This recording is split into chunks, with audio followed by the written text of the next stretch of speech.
जोरदार टाळ्यांच्या गजरामध्ये प्रणितीताई शिंदे यांचं स्वागत करायचं।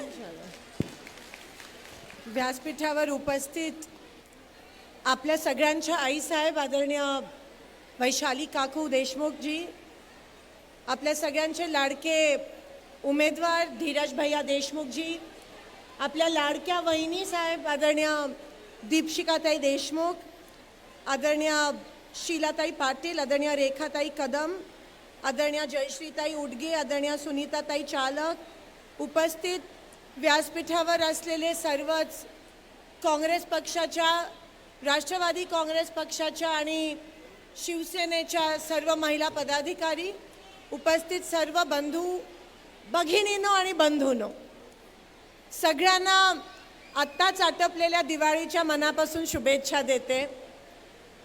आज मला खरंच आनंद होतोय की मी धीरज दादांच्या प्रचारासाठी येते। सूत्रसंचालिकांनी सांगितलं की लातूरचं आणि सोलापूरचं खूप जवळचं नातं आहे। शिंदे साहेबांचा आणि देशमुख साहेबांचा जोडा जो होता तो दो हंसों का जोडा म्हणून महाराष्ट्रात गाजलेला जोडा होता आणि हे नातं हे खूप घट्ट आहे आणि हे नातं अजून घट्ट करण्यासाठी आज मी तुमच्यामध्ये आली आहे। एके ठिकाणी जेव्हा एवढ्या महिला जमतात तेव्हा अभिमान वाटतो। तुम्हाला ज्योतिर्लिंग माहिती आहे काय असतं, शिवलिंग जे असतं तुम्हाला माहिती आहे, पण शक्तिपीठ बद्दल ऐकलंय का तुम्ही कधी? शक्तिपीठ जिथे लक्ष्मीचं, जिथे पार्वतीचं स्थान असतं आणि म्हणतात शक्तिपीठ ही ज्योतिर्लिंग पेक्षा जास्त ताकदवार असते। जेव्हा सगळ्या महिला एकत्रित येतात तेव्हा एक प्रकारची शक्तिपीठ निर्माण होत असते। ती ऊर्जा वेगळी असते, ती ताकद वेगळी असते, ती शक्ती वेगळी असते। आणि आज धीरज दादांच्या प्रेमासाठी, प्रेमापोटी, प्रेमाखातीर तुम्ही इथे सगळे उपस्थित राहिलात। एक शक्तिपीठ या लातूरमध्ये निर्माण झाली, त्याबद्दल तुमच्या सगळ्यांचं अभिनंदन आणि आभार मानते।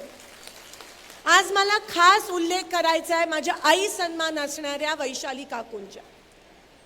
मगाशी मी गाडीतून येत होती, वैशाली काकूंनी त्यांच्या तिन्ही मुलांना एवढे चांगले संस्कार दिले आणि त्यांना वाढवलं।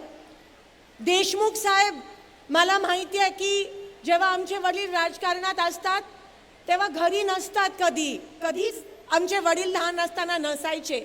सगळं आम्हाला लहानाचं मोठं करण्यात सिंहाचा वाटा ज्याचा असतो तो आईचा असतो। आणि वैशाली काकूंनी तिघांना एवढं व्यवस्थितरित्या वाढवलं। आज या तिघांना त्यांनी तुम्हाला सुपूर्त केलं। त्यांच्या आयुष्यात दुःखाचा डोंगर कोसळला तेव्हा काही महिन्यानंतरच त्या पुन्हा तुमच्यामध्ये आल्या। मी गाडीतून येत होती तेव्हा मला पदाधिकारी काँग्रेसच्या सांगत होत्या की वैशाली काकू गेले 3 महिने घरोघरी जाऊन प्रचार करतायत। प्रचारासाठी नाही, मतांसाठी नाही, पण त्यांना तुमच्या सुखदुःखात सामील व्हायचं आहे म्हणून त्या तुमच्या घरोघरी येतात। शेवटी ह्या कुटुंबाला आज तुमच्याशिवाय आहे कोण मला सांगा? आज तुम्हीच त्यांचे वडील, तुम्हीच त्यांची आई आहात।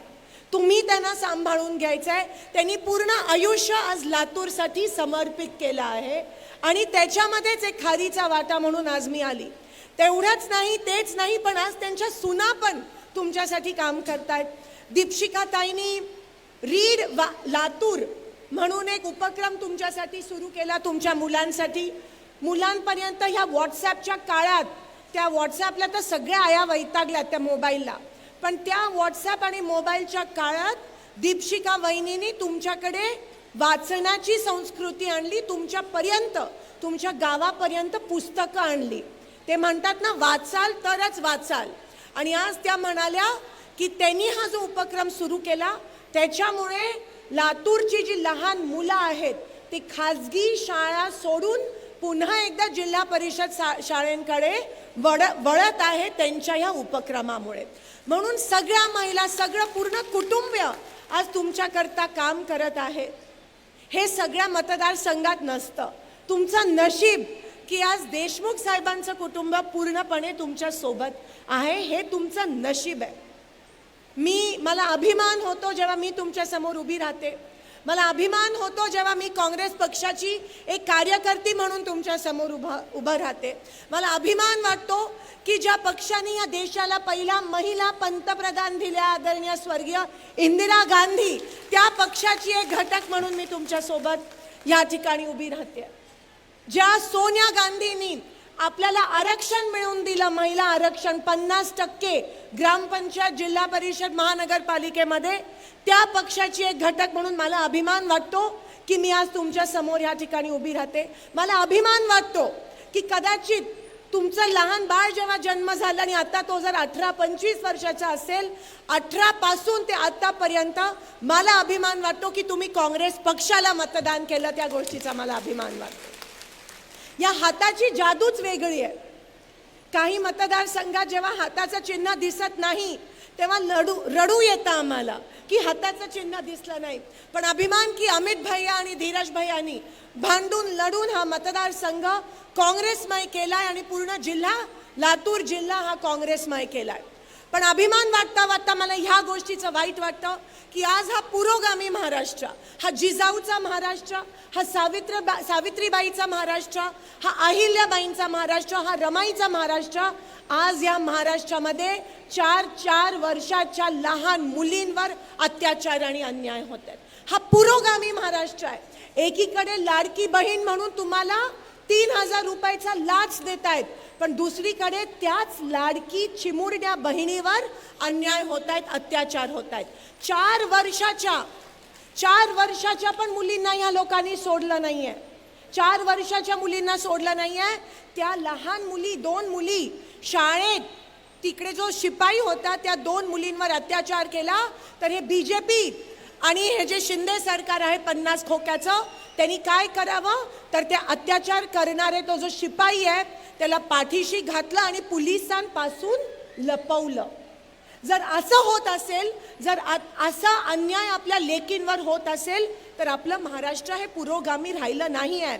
आम्हाला पैसे नको आहेत, आम्हाला स्वाभिमान पाहिजे. पैसे देऊन त्या मुलीला सुरक्षा मिळणार आहे का मला सांगा. आज इकडे उपस्थित प्रत्येक आईला तिच्या लहान मुलीला शाळेत किंवा कॉलेजमध्ये पाठवण्याच्या आधी छातीत धडकी बसत असेल की ती सुखरूप घरी येईल का नाही. आज ज्यांना मुली आहेत त्यांना पण भीती वाटत असेल की आता माझी मुलगी कॉलेजला चालली आहे पण ती सुखरूप घरी येईल का नाही, हा सगळ्यांच्या मनात प्रश्न येतो. माझे वडीलच मला आज एवढ्यांदा फोन करून विचारतात की तू सुखरूप पोचलीस का, कारण का दिवस खराब आहेत. आणि हे दिवस खराब या भाजपमुळे झालेत. ही मानसिकता, विकृत मानसिकता असते बघा, विकृत मानसिकता, याला दोषी हे भारतीय जनता पक्ष आहे. हे ना काय अधिकार आहे तुमच्या समोर येऊन मत मागण्याचा. हे ना काय अधिकार आहे की निवडणूक आली की निवडणुकीच्या तोंडावरच हे लाडकी बहीण चालू करतात. मागच्या 3 वर्ष का विसर पडलेला आहे ना लाडक्या बहिणीचा मला सांगा. मागच्या 3 वर्ष कुठे होती लाडकी बहीण. आधी टेबलाच्या खालून पैसे द्यायचे, आता टेबलाच्या वरून पैसे देतात. पण आमच्या महाराष्ट्राच्या महिला खूप हुशार आहेत. मला 1-2 महिला भेटल्या. मी म्हणाली ताई काय हो ह्या लाडकी बहिणीचा काय फरक पडणार आहे का. त्या म्हणाल्या की नाही, आम्ही नवऱ्याचा पण पगार घेतो, नवऱ्याचं ऐकत नाही, ह्यांचं कुठे ऐकणार आहोत. आणि महिला खूप हुशार आहेत, घेतात आपलंच आहे, आपलेच पैसे आहेत, कारण का आपल्याकडून त्यांनी घेतलेत. तुम्ही बघा तुमचा गडी रात्रंदिवस रानात काम करतो, ते खताचं पोतं असतं बघा, खताचं पोतं, त्याच्यावर पण 18% GST ह्या लोकांनी लावलंय. काँग्रेसच्या काळात शेतीचे जे अवजार होते त्याच्यावर कधीही GST आपण लावलं नव्हतं. पण हे बीजेपीचे लोक त्या खताचं पोतं पण सोडलं नाहीये, त्याच्यावर पण 18% GST. 18% GST म्हणजे 18,000 रुपये तुमच्या त्या गडीचे 18,000 रुपये बीजेपीच्या खात्यात जातात. आणि त्या PM किसानच्या नावाखाली फक्त 3,000 रुपये परत येतात आणि उरलेले लाडक्या बहिणीकडे येतात. म्हणजे एका हाताने घ्यायचं आणि दुसऱ्या हाताने द्यायचं, ते पण इलेक्शनच्या तोंडावर. सुप्रियाताईंनी आता संजय गांधी निराधार योजनेचा उल्लेख केला, जी देशमुख साहेबांनी आर्थिक तरतूद या महाराष्ट्राच्या अर्थसंकल्पामध्ये करून आपल्यासाठी संजय गांधी निराधार योजना आणली होती. संजय गांधी निराधार योजना ही ना भूतो ना भविष्य अशी ही योजना आहे ज्याच्यामुळे आज ती निराधार महिला जगती आहे. प्रत्येक घरात संजय गांधी निराधारचे पगार येतात म्हणून ती बिचारी महिला जगत असते.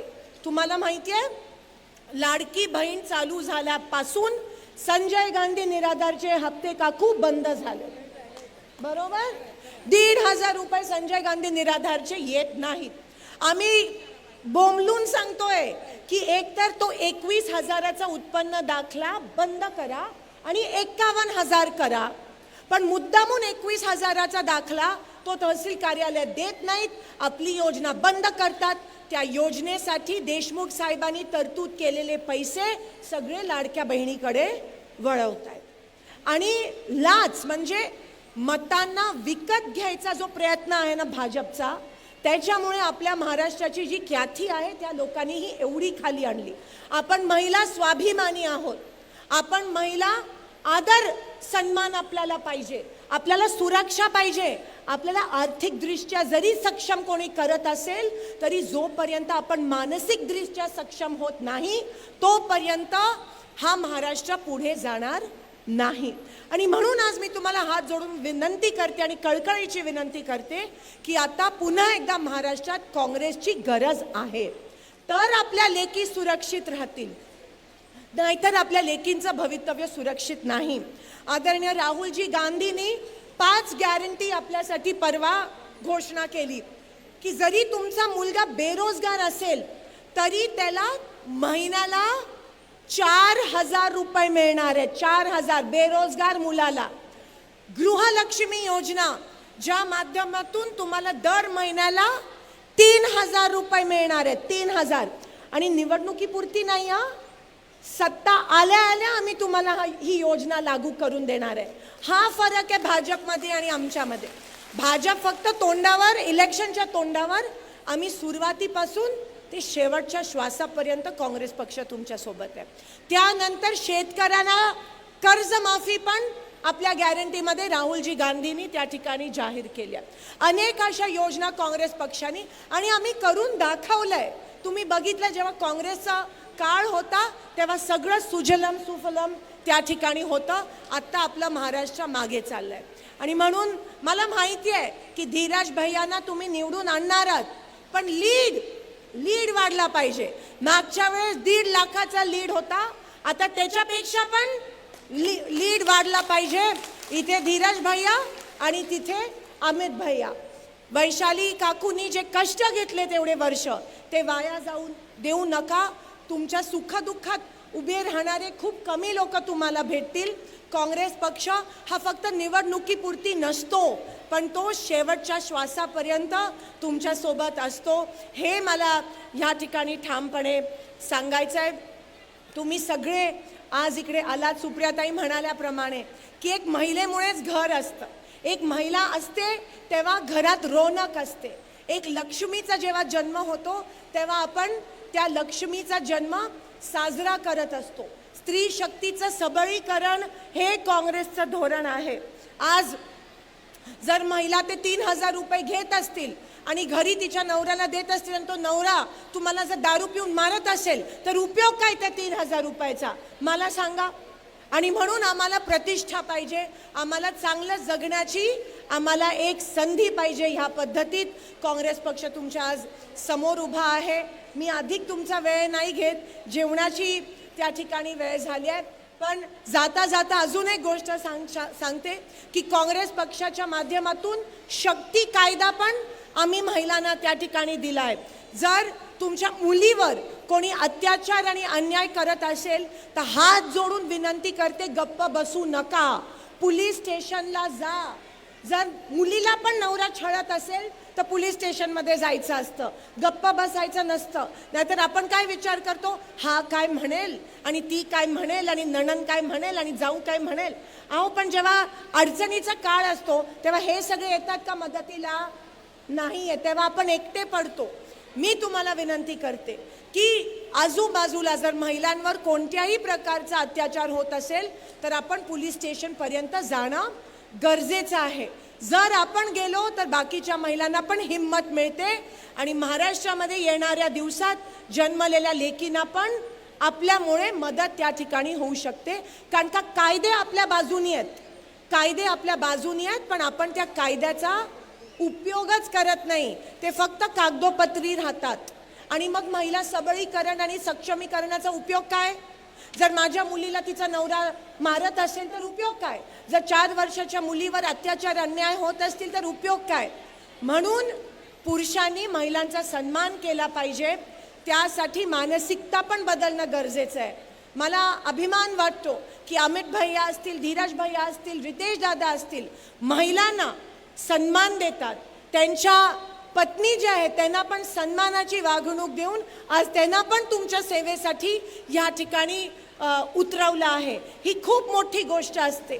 पण तुमच्या पण हातात आहे आपल्या घरातल्या मुलीला बाहेर काढणं, स्वतःच्या पायावर उभं राहणं हे आपल्या हातात आहे. जो बदल घडवून आणायचा असतो तो एक स्त्रीच घडवून आणू शकते. आणि म्हणून एक छोटीशी विनंती करते तुम्हाला जायच्या आधी.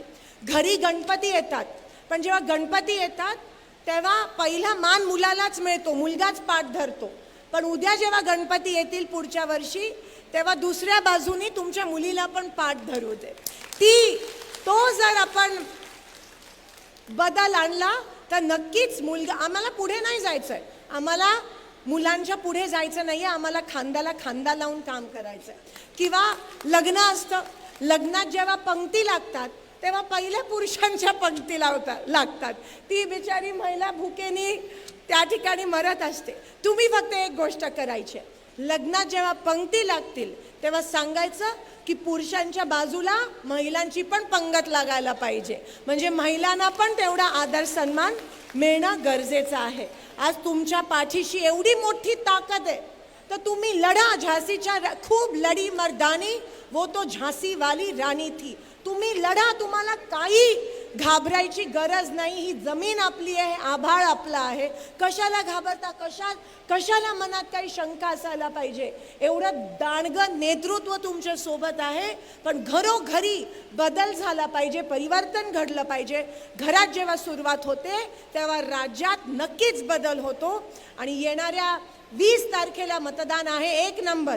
मी आत्ताच चेष्टा म्हणून धीरज दादांना विचारत होती की धीरज दादा, तुमच्या प्रत्येक गाडीवर पण 1 नंबरच असतो. म्हणून योगायोग की त्यांना 1 नंबरचं बटन त्या ठिकाणी मिळालंय. 1 नंबरच्या मताधिक्याने धीरज दादा निवडून येणार आहेत. 23 तारखेला धीरज दादा तर निवडून येणार आहेत, पण मंत्रिमंडळ आपलं जर सरकार आलं तर मंत्रिमंडळात पण धीरज दादा त्या ठिकाणी येणार आहेत. ह्याबद्दल आम्ही तर गेलो लोकसभेत, तर आमचा चान्स नाही.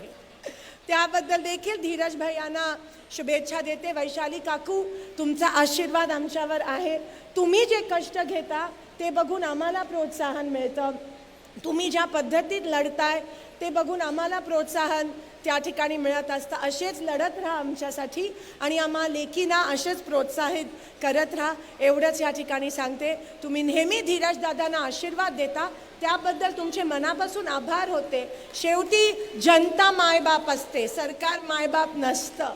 आणि एवढ्या प्रमाणात मी बघितलं जेव्हा महिला बाहेर येतात तेव्हा तो उमेदवार 100% निवडून येतो. तर त्याबद्दल तुम्ही एवढे वर्ष धीरज दादांना, अमित दादांना सांभाळून घेतलं, त्याबद्दल तुमचे मनापासून आभार मानते.